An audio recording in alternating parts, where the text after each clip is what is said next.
Jeff is going to be filming. The boys are learning how to edit and stuff, and so they'll be editing it, getting it up on a private YouTube channel so you can send it to grandparents and stuff like that. And I'm trying to see if we can leave these here and display them in the library for a week. The Waldorf kids did that for some of their stuff at Barb's in a meeting. I just completely spaced and forgot to ask her earlier. So who would like to go first?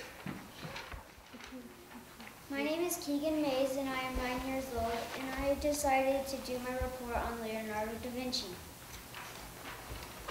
Leonardo da Vinci was born on April 15, 1452. He was one of the most famous thinkers and inventors, even though he lived over 500 years ago. He lived in a small village in central Italy. To this day, we do not know much about his childhood. He made a flying machine. It was called an ornithopter. He tried to fly it over a lake, but it did not work. He relied on a wooden platform and pushed his feet on wooden pedals, which would make the wings flap. He also sketched an armored car. He thought that horses could pull the car, but then they would get spooked because the car was so big.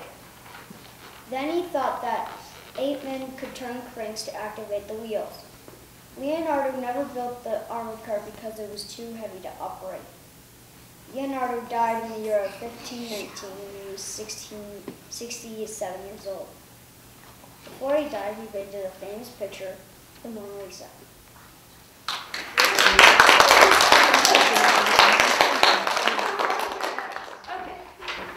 So I'm Adele, and I'm 13, and I decided, well, I was studying ancient Rome, and at first I thought, hey, maybe I'll be like a scribe or something, but then I found that I was really interested in the Roman army, so now I'm portraying a Roman soldier. Okay. Hello, allow me to introduce myself. My name is Crispus, which means curly-haired in Latin. I'm Prefectus Castrorum, a senior officer in charge of the training and organization of a legion. Each legion that I'm in charge of is made up of 6,000 men. That includes more than 100 horseback messengers, as well as builders, engineers, doctors, and a catapult maker. Without our mighty army, the great empire would never have been created. We conquered many lands and expanded our empire until it was more than 2,500 miles from east to west.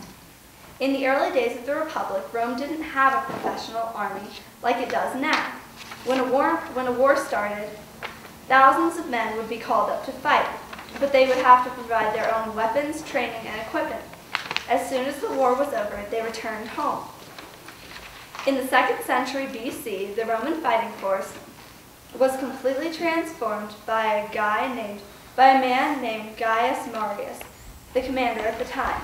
Now the Roman army is well trained and highly disciplined. It is one of the most feared and most successful armies in history. Under Marius' command, all Roman citizens could enlist in the army. Soldiers also received wages, so many poor men joined the army.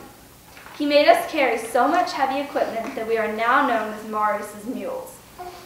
Most soldiers fight on foot. However, there is a cavalry, mounted soldiers that rode alongside the legions. We recruit soldiers from all of the lands in our empire that we have conquered. There is an endless supply of men this way. These soldiers are known as auxiliaries. They often have special skills that they had used elsewhere that make them useful. When they retire, auxiliaries gain citizenship for their dedication and loyalty. We fight most of our battles on open ground using swords. Another tactic that we use is surrounding and capturing cities. Soldiers' lives are very hard. When a war is going on, the entire legion, including me, has to march for many days to reach the battlefield. When on the move, we stop each night to build a camp. We dig a deep ditch, which is a lot of work, and it's very tiring. And then, using the soil we just dug up, we build a rampart or wall around the ditch so no one can attack us. We then strengthen the rampart with wooden stakes and set up our tents in neat rows. The next morning, we have to pack everything up and carry it on our backs to our next destination. Being a soldier is very tiring and a lot of hard work.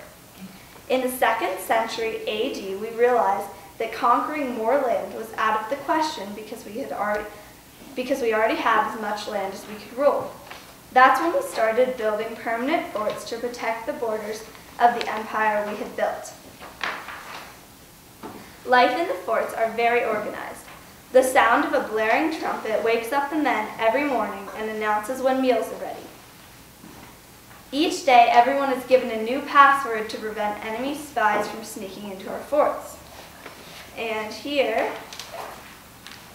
I have a picture of one of the forts, and when you come and look at my poster, you can see it some more. But there was a bakery near the front edge of the fort so that fires from the ovens wouldn't destroy the main buildings, and there was a granary for storing grain. And there was always a very large hospital because the soldiers had to be kept very healthy. Yeah. The entire Legion trains every day under my command.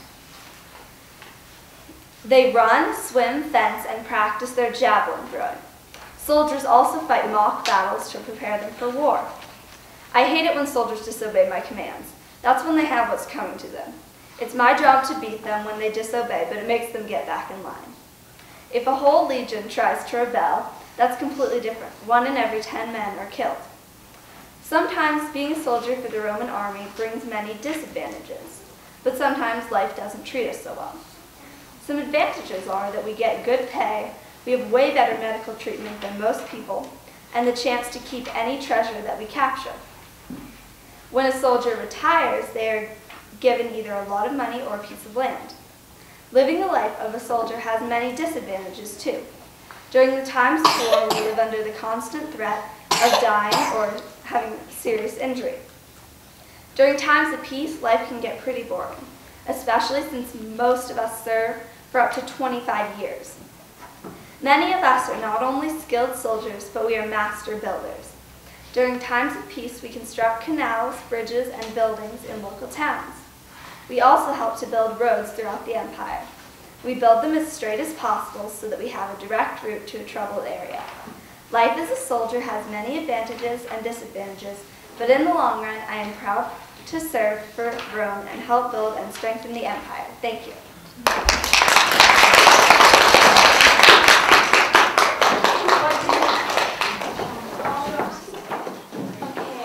My name is Margot. I am 14, and I decided to make my presentation about Rosalind Franklin, who discovered the structure of DNA. She was a British scientist. She was born in 1920. When Franklin was young, she was much fascinated during physics and chemistry classes at school in London. And because she was a woman, it was unusual for her to later earn her bachelor's degree in natural sciences with a specialty in physical chemistry, which was given to her in 1941 at Newnham College, Cambridge. She also later earned a PhD from Cambridge in 1945. She was then asked to join a prestigious laboratory in Paris. She worked there from 1947 to 1950, gaining proficiency in X-ray diffraction techniques, and she published many scientific papers. Next, she decided to work at King's College from 1950 to 1953, where she began her study of deoxyribonucleic acid, or DNA. In 1952, it was known that certain physical traits were inherited and that the genetic code carrying these traits would likely be found in a molecule called DNA. This theory had not yet been confirmed, however, because the structure of DNA had not yet been discovered. Rosalind Franklin performed many experiments in which she took X-rays of DNA. She worked with 2 forms of DNA, which she called the A form and the B form. The A form was drier and gave more distinguishable patterns, whereas the B form was created by moistening the DNA and spinning it into a thin fiber. The latter form showed a cloudier picture, but the spots were arranged in simpler patterns which were easier to decipher. In 1953, Rosalind took a photograph of the B form of DNA known as Photo 51, which is this picture here. And this photograph showed the structure of DNA. However, 3 scientists, James Watson, Francis Crick, and Maurice Wilkins, used Photo 51 to assist them in making a model of DNA. When Franklin saw the model, she was pleased with seeing the truth before her eyes because she took no disappointment in losing the race, because in her mind it was not about winning a race, it was about discovering the truth. In 1958, Rosalind Franklin died at age 37 due to cancer, just after going on to study viruses. 4 years after her death, Watson, Crick, and Wilkins were awarded the Nobel Prize for discovering the structure of DNA. However, without Franklin's photograph, they never could have won that prize, and there might have been a large gap in the study of science.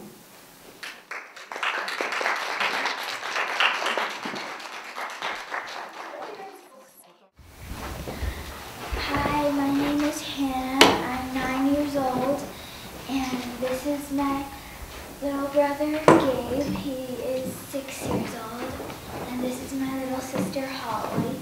She is 4. And we'll be talking about the Virginia Indians.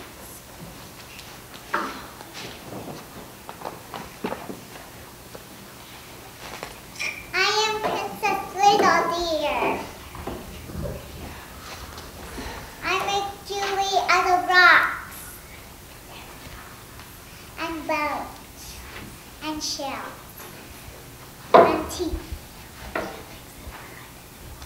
and things that I find in the forest. And I also help with the cooking.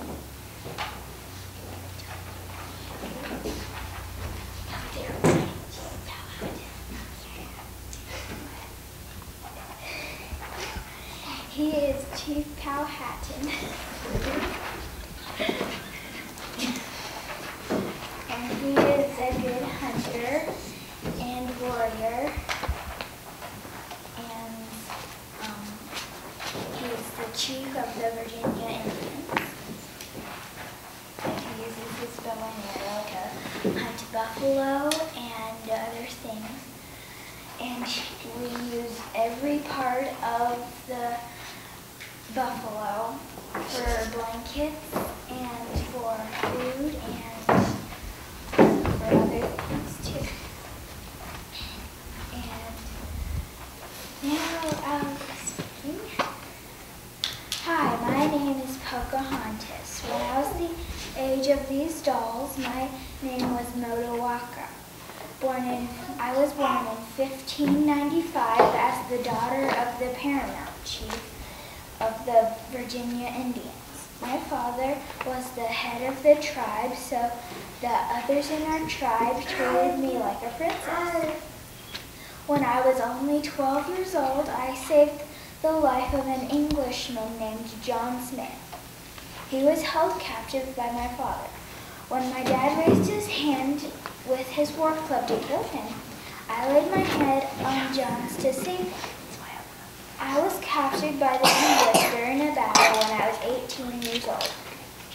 During that time, I became a Christian and changed my name to Rebecca.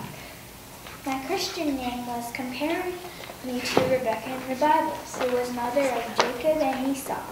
They called me the mother of 2 nations or different people. The English told me that I could return to my people, but I chose to stay with the English. When I was 19, I married an English farmer named John Robb. When I was 20, I had a son named Thomas. John and I had the first interracial marriage in American history. I became friends with many English leaders. They saw how like them I had become, so they decided to invest my homeland, Virginia. My husband and I traveled to London to teach more people about my tribe and Jamestown. I even went to the palace.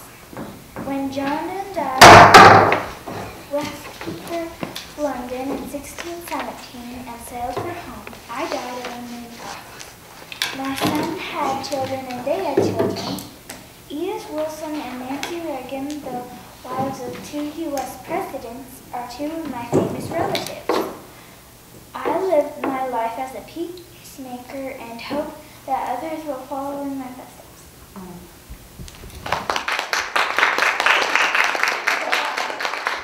Great American poet and journalist.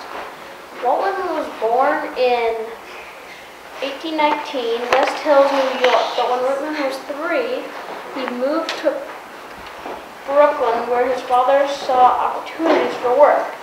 When Whitman was 11, his father pulled him out of school because he could no longer sustain the family alone.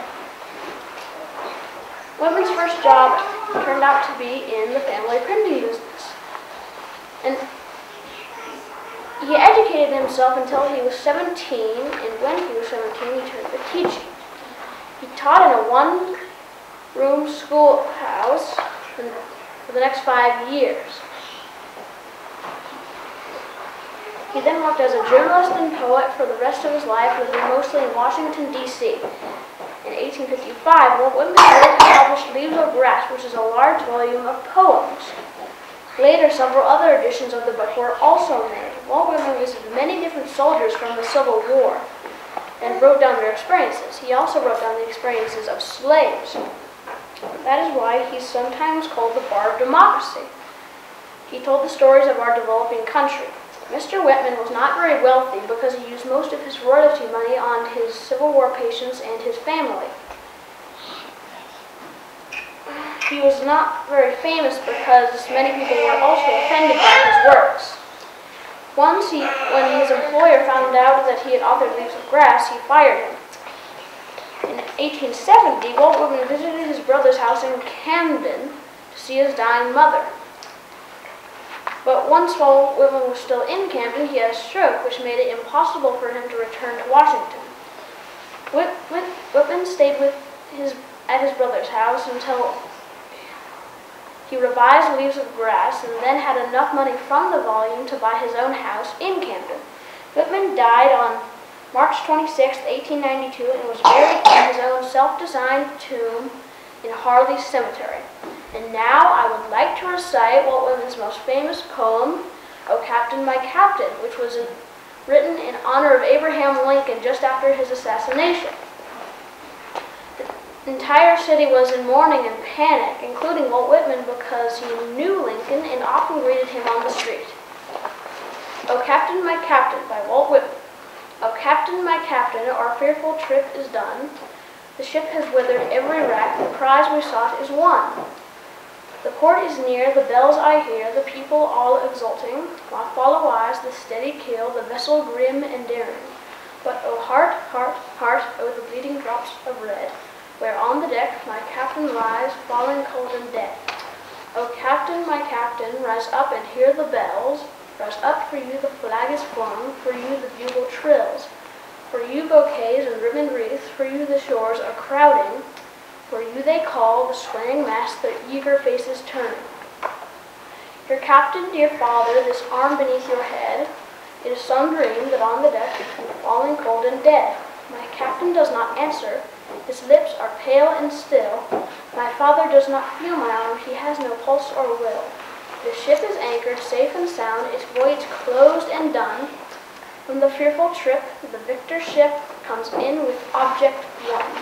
Exult, O shores, and ring, O bells, but I, with mournful tread, walk the deck, my captain lies, falling cold and dead. Thank you.